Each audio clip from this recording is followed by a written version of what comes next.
reeling right along. Hear the tires humming out a song. The rumble of the diesel, the shifting of the gears, the rhythm when he's rolling is music to his ears. Cannonball, cannonball. Any kind of weather, any time of day, when the rig is ready, he'll be on his way. He'll carry any cargo, he'll go anywhere. Name the destination, and brother, he'll be there. Cannonball, cannonball.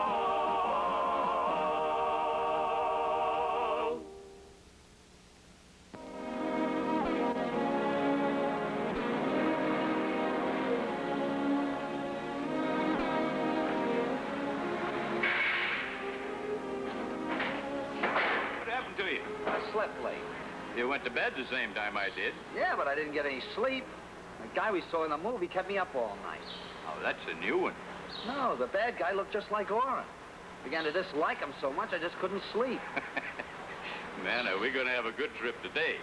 Orrin wants to see us before we shove off. Oh, no.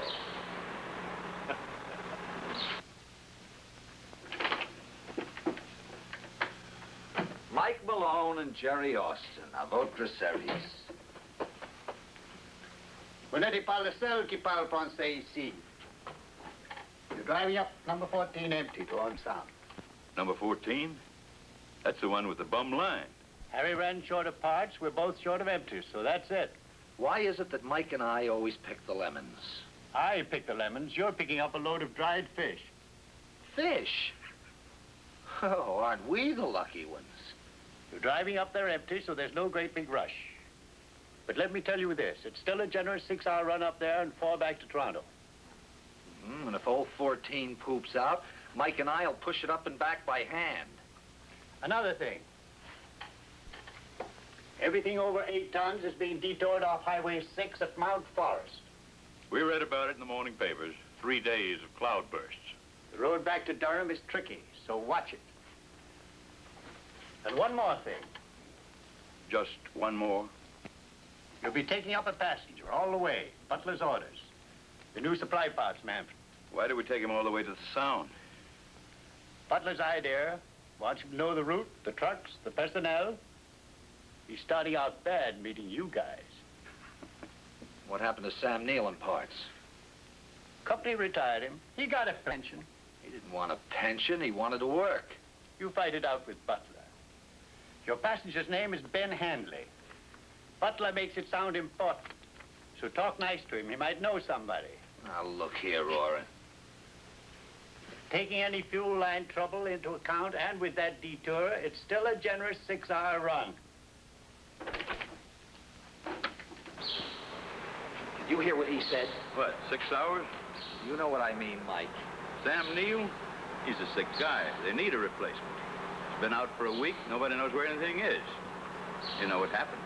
We get number 14 with a bum line. Nothing bothers you, does it, Mike? Just the big things. Let's get a cup of Java before we shove off.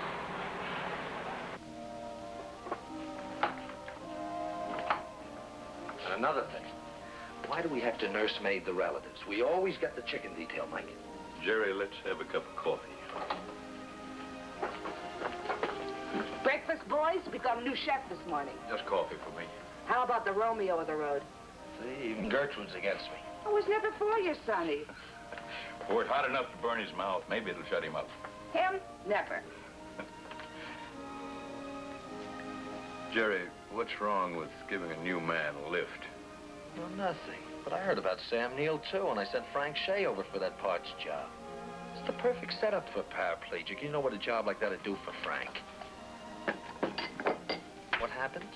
Butler sends a teletype, and one of the relatives oozes in. To top it all, I got to share a cab with him. The creep.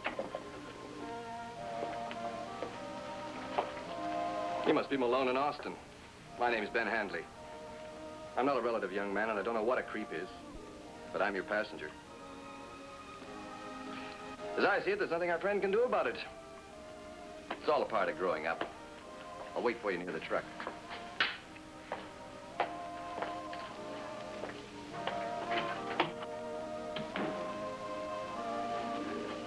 just ain't your day, Romeo.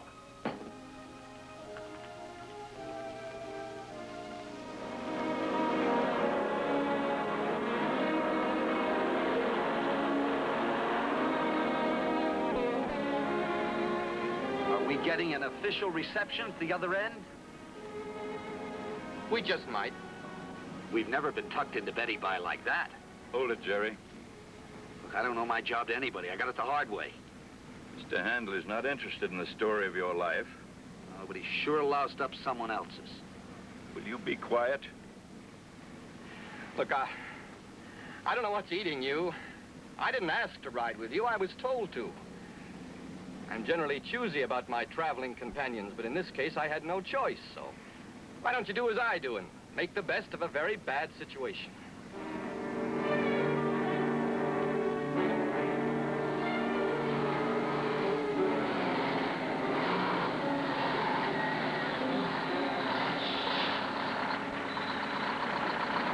That bum line. Boy, do we pick 'em. You're not feeding right. Is something wrong? You're supposed to be the parts expert. You tell us.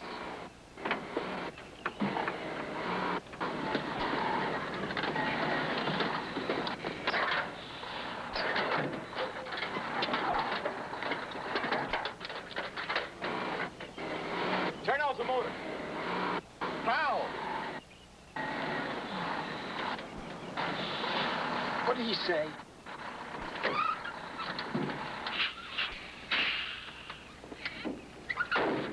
What'd he say? No, it's a fuel line, Jerry. We fixed it before, we can do it again. Maybe the genius can help us. Jerry, lay off. Handley, this is your department. Maybe you can tell us what we need.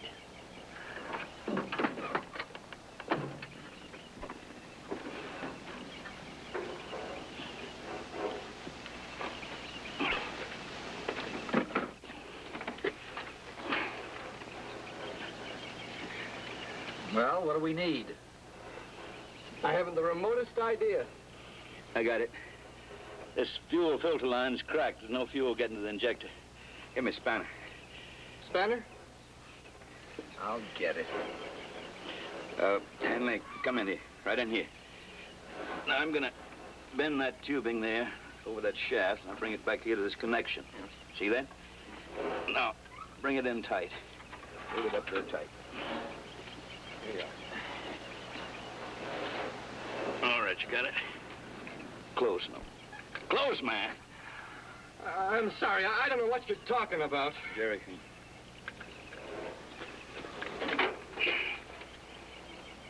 Just hold it up tight. Right.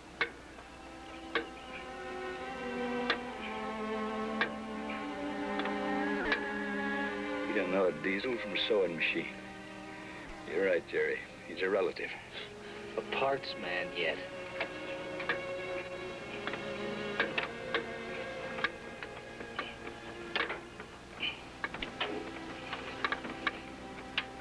You're in the light, Henry. Why don't you just go sit in the cab, huh?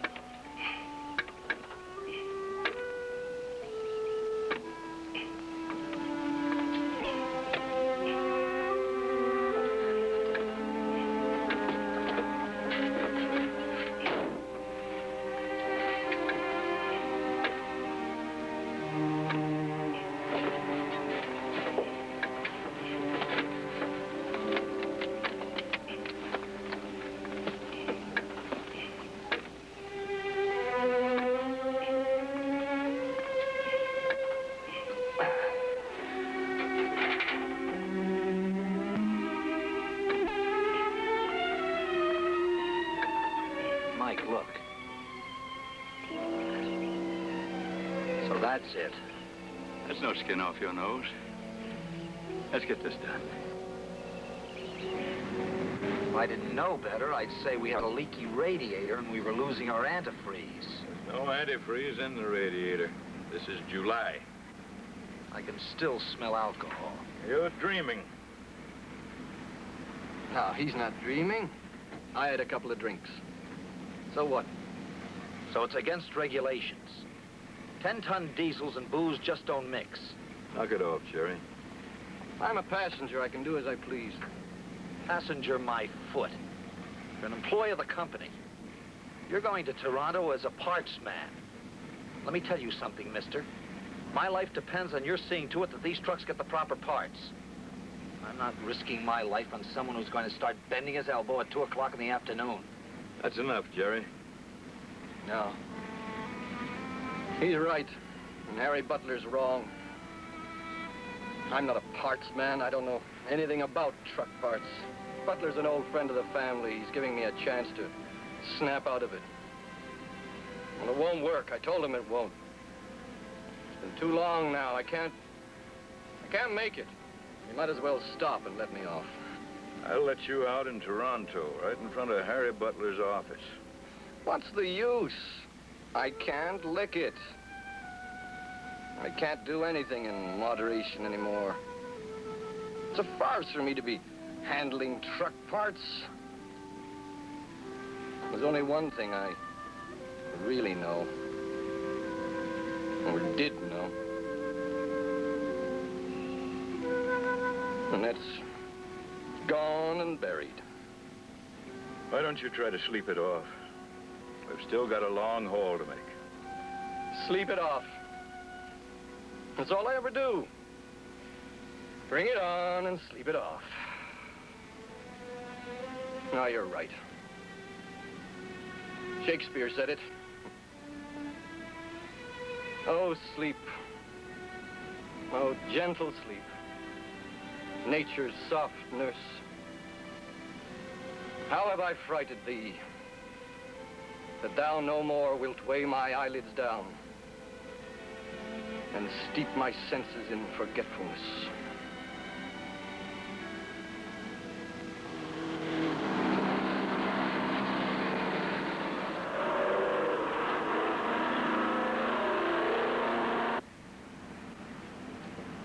Still sleeping.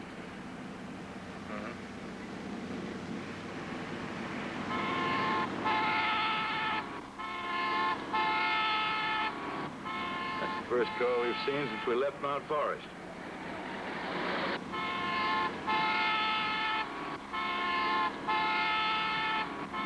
I could go in the ditch for him, but I won't.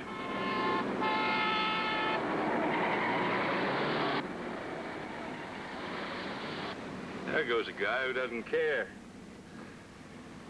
Sleeping Beauty doesn't care either.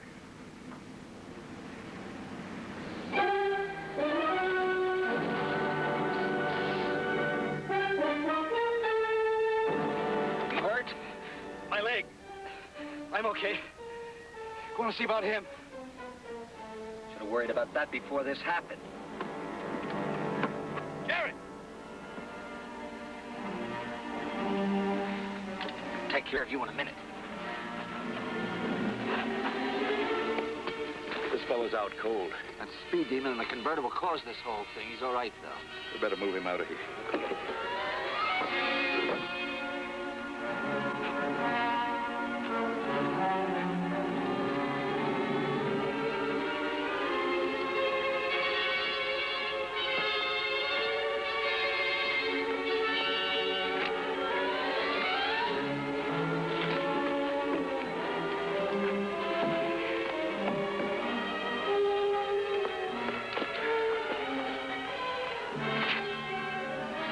What do you think you're doing?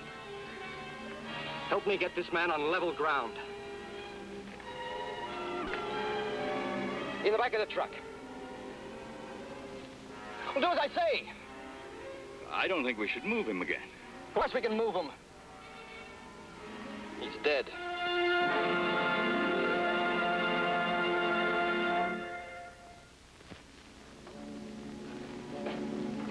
We may be able to save him, but we haven't got a moment to lose, so do exactly what I say. Now, you'll find a bottle in my traveling bag in the cab. Bring it. And get me whatever sharp tools you got. A knife. An old fishing knife? Fine.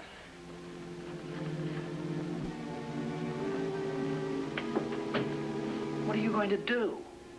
Open him up and try and bring him back to life. You're crazy. I'm not interested in your opinions or your diagnosis. Now get out and stop a car and send for an ambulance. These are the only 2 cars we've seen in over an hour. How's the fellow in the convertible?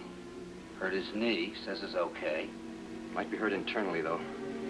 I haven't time to do anything about him now. Can the convertible be driven? Steering knuckle's broken. I could disconnect the horse, the cab. Do it. And when you're ready to leave, come back and I'll tell you what to say. How are you going to tell me what to say? We haven't got time to talk.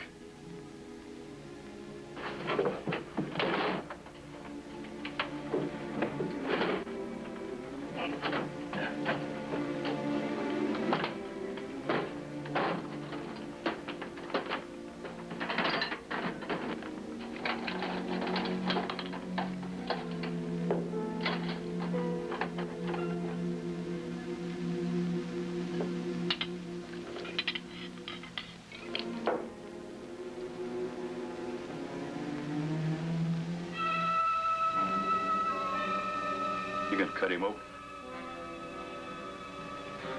You got a first aid kit? In the cab. We'll get it. I need that kit.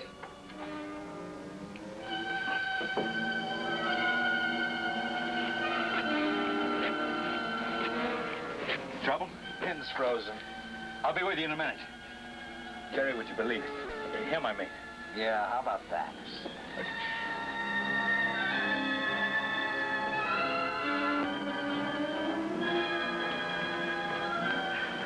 Got the kit, Doctor. Thank you, Mike. What's in it? Well, it's the usual. Got bandage and tape and cotton batting. The bottle of iodine and swabs. There's a clean shirt in my bag. Get it out and lay it out here. And put everything on it. I'll take the gauze now.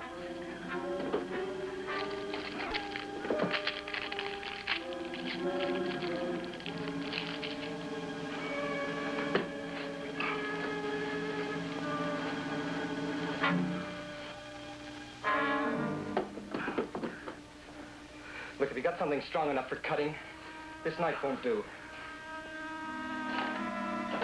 Only some wire clippers. That'll do.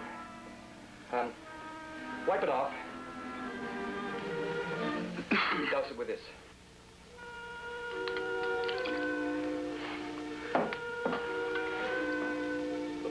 What you gonna do now?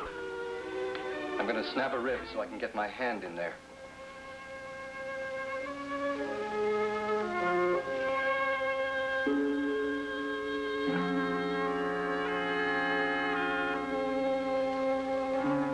Now I can reach his heart. His heart? I'm gonna massage it until I can feel it pulsate. You think, will it work? I don't know.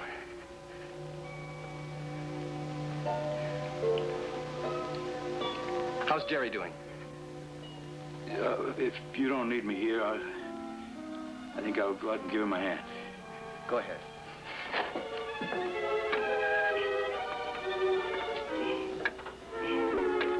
Any luck? Tighter than a drum. How's Handley? He acts like he knows what he's doing.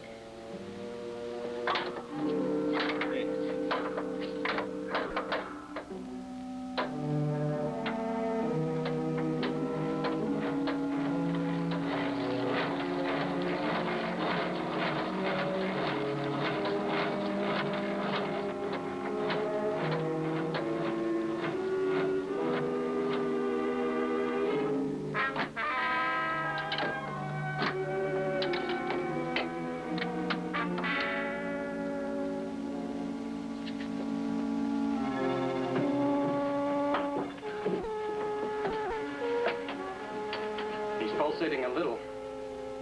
It's weak. Cab's free, Doc.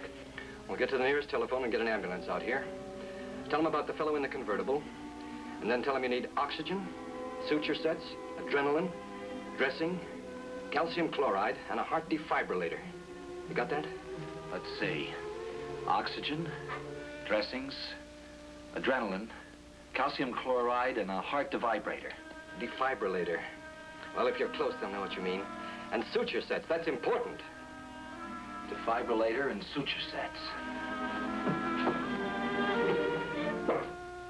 Mike, get in here.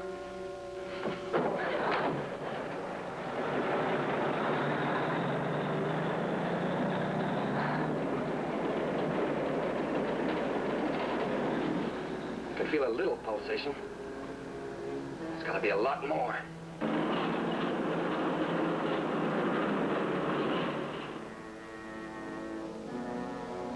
Time is it now? 20 past. How far do you figure it is to a nearest town with a hospital? Maybe 40, 50 miles. By the time Jerry gets there, it could be hour and a half. It'd be too long. Could be.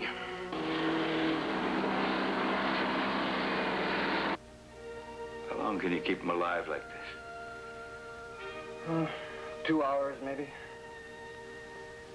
If we could get him breathing on one lung and help gets here in time, we could have him on his feet in 2 weeks.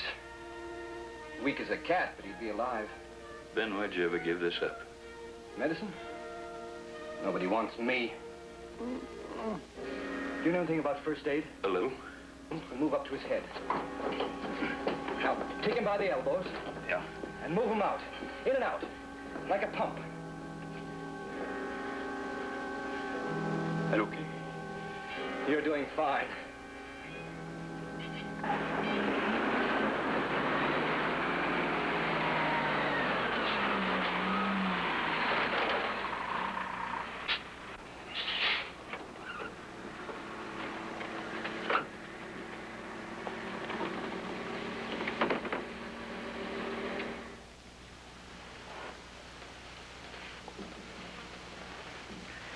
He's bleeding. We're out of gauze, Doc. Use the shirt. You know, Ben, there are lots of places need a doctor. We got a doc down at CNA in Toronto. He just signed up for a job just outside of Medicine Hat in Alberta. Everywhere, people need doctors. Lots of opportunities. It's me. What do you mean, it's me? Doctor has to believe in himself before he can even try to heal others. I haven't got enough self-assurance to prescribe nose drops. I've lost faith in myself. Well, you sure knew what to do this time. Maybe I did. 'Cause I didn't have to think. And a good doctor has to think.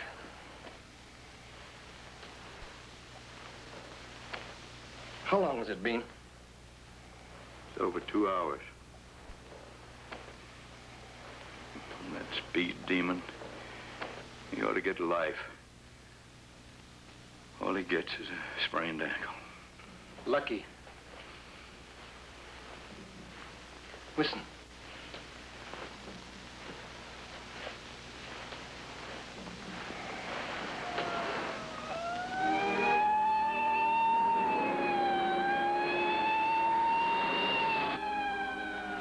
At last.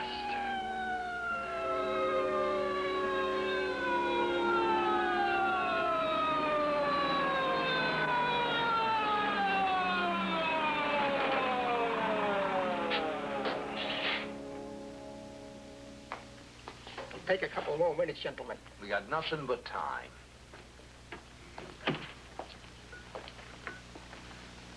You must be the gentleman with the truck.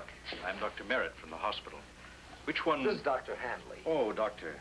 Your patient is doing fine. My patient. You performed a miracle. Words can't express my feelings. Well, I had a little help. Jerry here and Mike. I'm a surgeon myself, doctor, but I haven't seen anything like this for a long, long time. Under the best conditions, that operation is hazardous. Your accomplishment won't go unnoticed, I can promise you that. Oh, I forgot. These are my friends. Dr. Merritt, Jerry Austin. Hi, Jerry. Hi. Mike Malone. Pleased to meet you, Doctor. Hello, Mike. Everybody let us know what I was talking about. Come on, say, get the fish, get the fish. One thing he did get. When Doc Miller moves to Medicine Hat, CNA's got itself a new doctor. How's the journey, gentlemen? And none for me, thanks. Why, no self-respecting trucker ever turns down a cup of java. Well, Jerry, maybe your friend will get that job after all.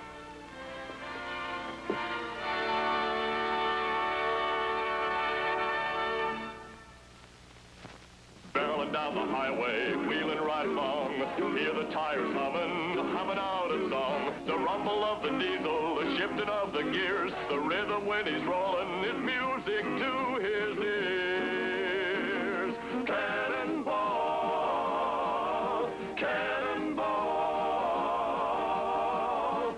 Any kind of weather, any time of day, when the rig is ready, he'll be on his way. He'll carry any cargo, he'll go anywhere. Aim the destination, and brother, he'll be there. Cannonball, cannonball.